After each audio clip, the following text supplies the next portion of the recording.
tentu kita berangkat dari ayat yang semua kita barangkali hafal. Singkat saja, auzubillahi minasyaitonirrajim, walan tarda ankal yahudu walan nasara hatta tattabi'a millatahum, bahwa orang-orang Yahudi dan Nasrani itu tidak akan ridho kepada kita sampai kita mengikuti milah mereka. Tentu perkataan Al-Quran itu adalah perkataan yang betul, ya, tidak mungkin salah, dan kita akan tunjukkan fakta-faktanya. Ya ini main-main saja dulu. Kita lihat kalau nanti kita adakan metode pelatihan-pelatihannya. Jadi ini ada gambar kue, biskuit. Ya, silakan hadirin melihat. Anda tidak melihat apa-apa di situ?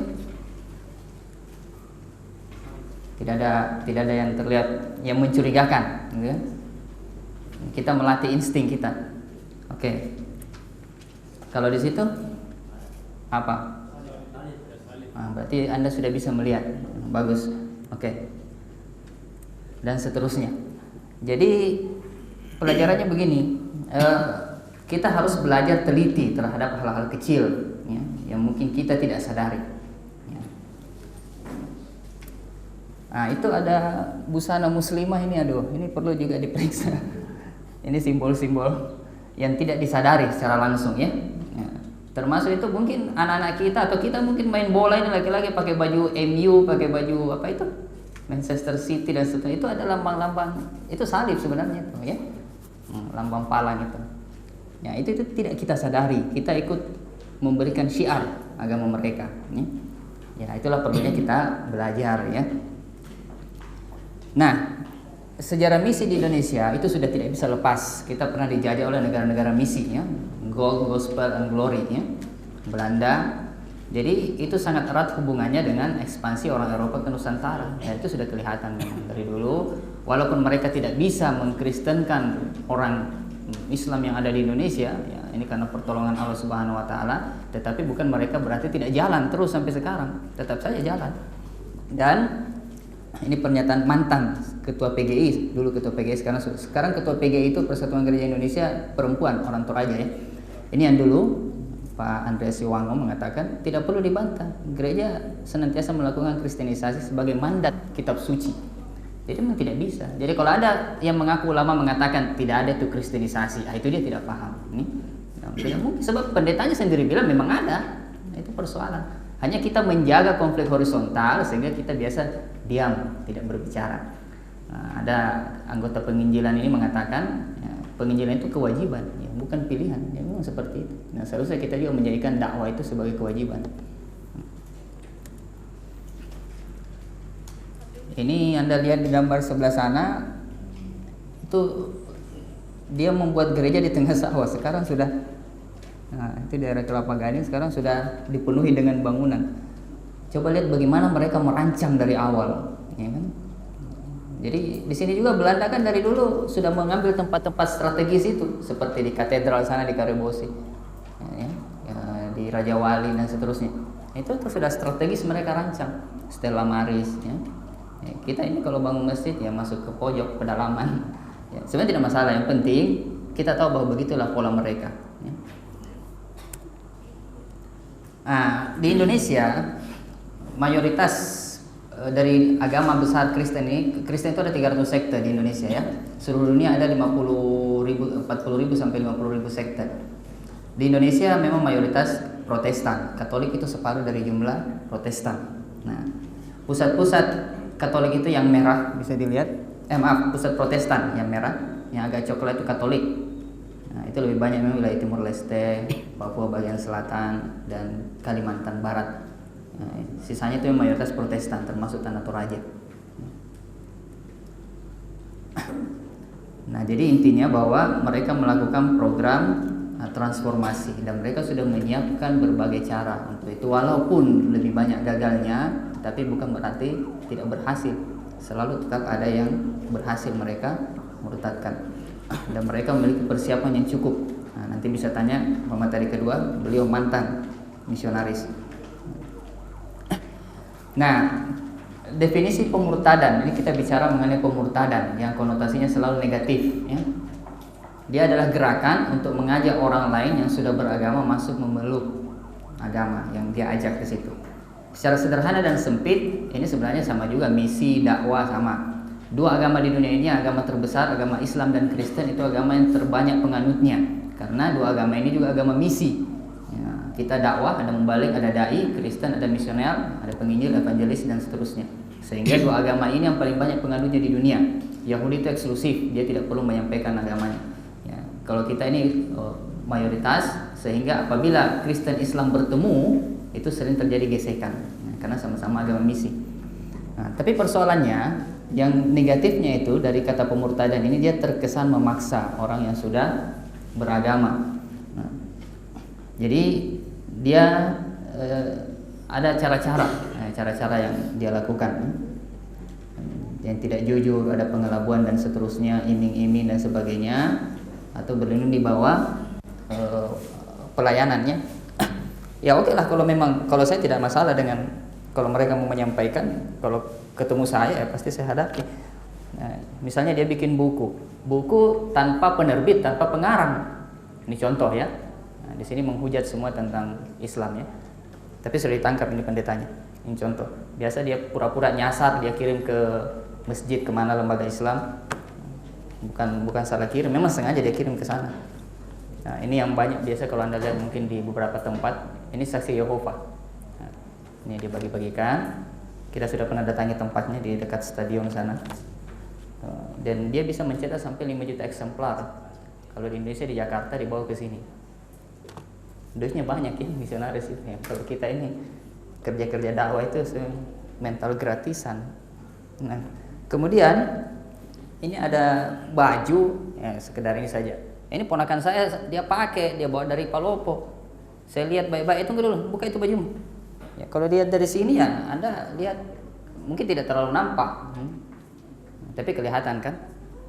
Nah, tapi kalau Anda bisa bahasa Inggris ya, memang ini ponakan tidak ngerti bahasa Inggris, bapaknya juga tidak ngerti bahasa Inggris. Ini di belakang sudah kelihatan. Nah, sudah ada kata charge. Nah, jadi ini memang persoalan-persoalan yang harus kita teliti. Ya sampai kita belikan juga anak kita atau dikasih, kita kasih pakai. Anda itu ikut syiar. Kemudian diantara juga cara-cara ini kan sudah nyata kalau diantara ciri daerah itu sudah masuk misionaris ya, itu salah satu cirinya sudah ada Bible mereka buat atau Alkitab dalam bahasa daerah setempat.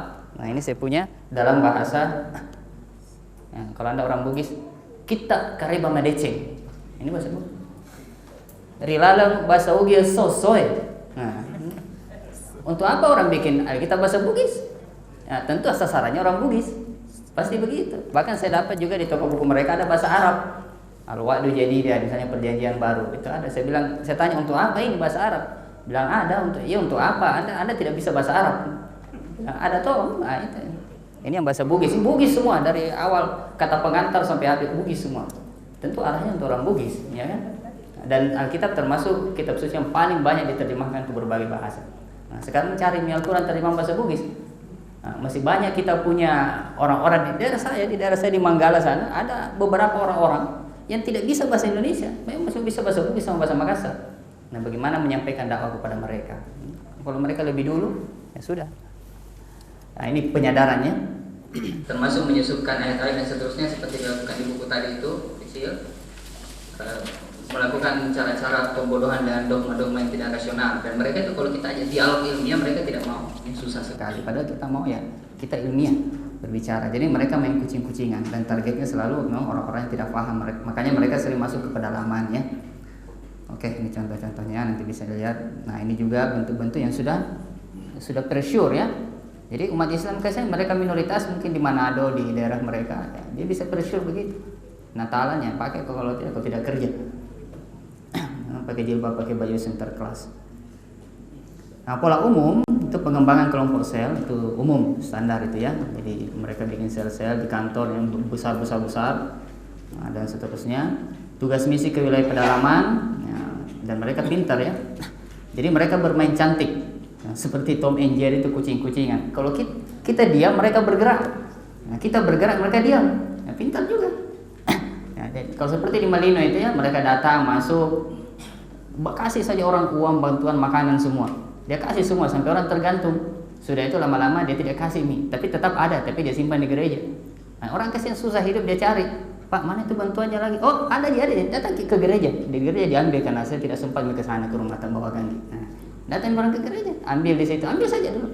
Lama-lama orang datang ambil, tunggu dulu ada ceramahnya pendeta ini, dulu bikin dulu situ dengar-dengar. Sudah, begitu dan seterusnya. Itu metode cantik, bermain cantik. Ya. Nah, ini yang di pedalaman ini tahu persis. Kemudian bantuan kemanusiaan umum dan selalu menyentuh aspek-aspek vital, ya, kesehatan, pendidikan, kebutuhan air bersih, modal usaha dan seterusnya.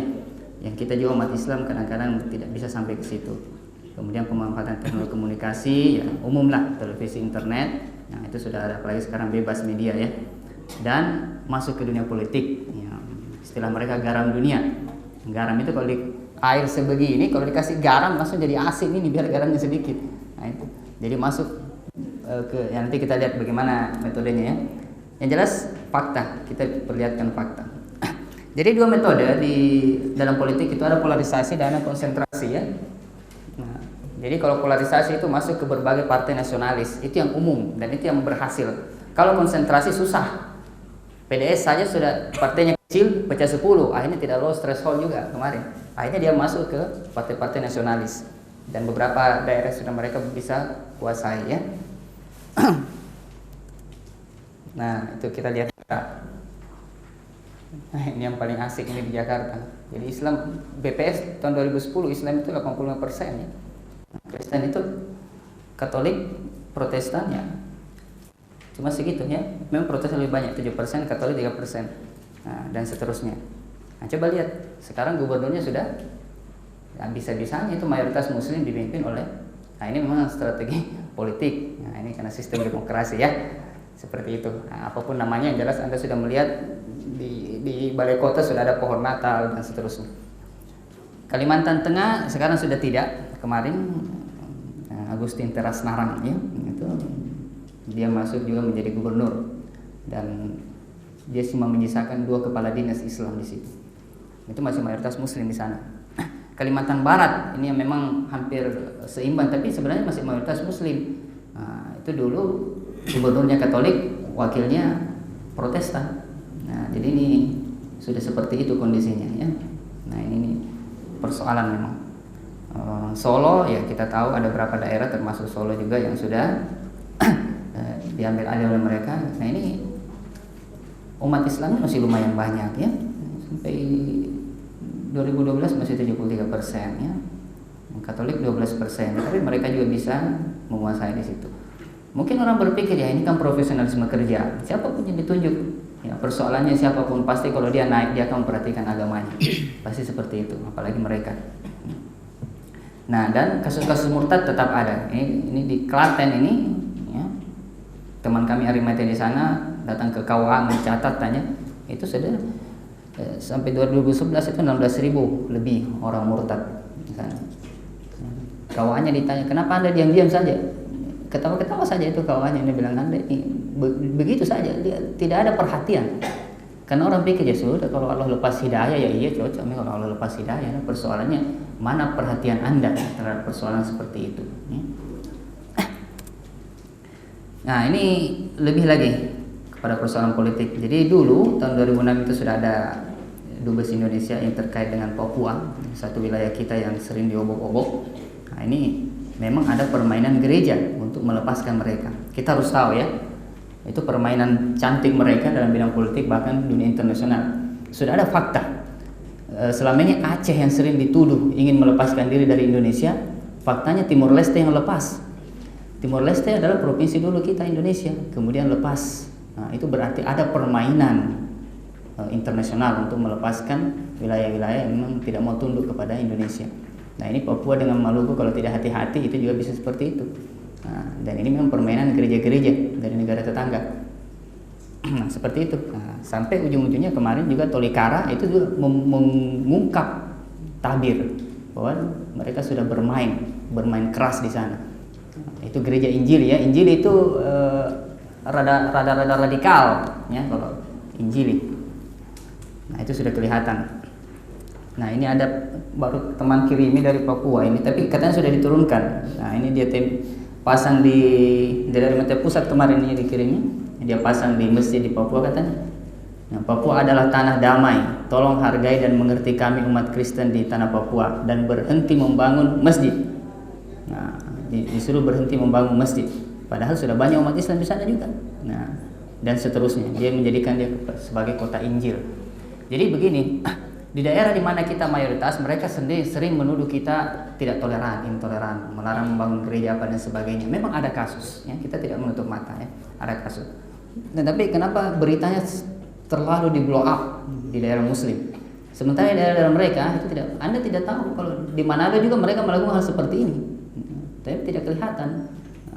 Mereka juga melarang, kemudian juga kalau tidak salah ada teman saya dari Manado itu kanwil di sana pernah diangkat orang Islam, tidak mau, mereka tolak.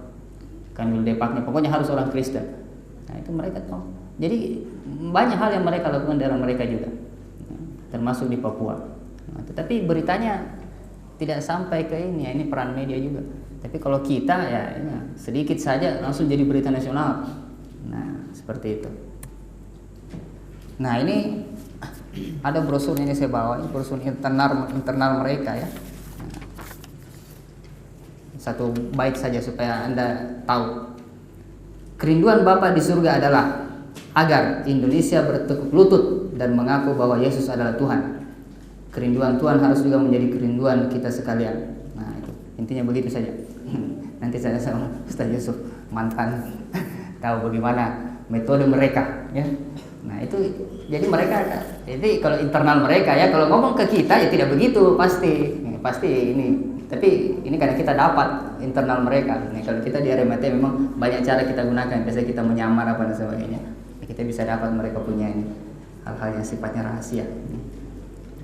Dan mereka sampai belajar juga studi Islamika untuk dakwah misi mereka. Sampai seperti itu. Nah, kalau saya ada di Unismu sekarang bekerjasama dengan Muhammad Albir itu ada materi kristologi di Fakultas KPI baru itu komunikasi penyiaran Islam itu sudah diajarkan. Jadi saya ajarkan itu karena memang diarahkan dai-dai untuk dikirim ke sana. Nah itu materi kristologi. Jadi itu materi penting untuk dai-dai supaya mereka dakwah di daerah pedalaman. Ya. Oke, ini nanti bisa dilihat. Nah.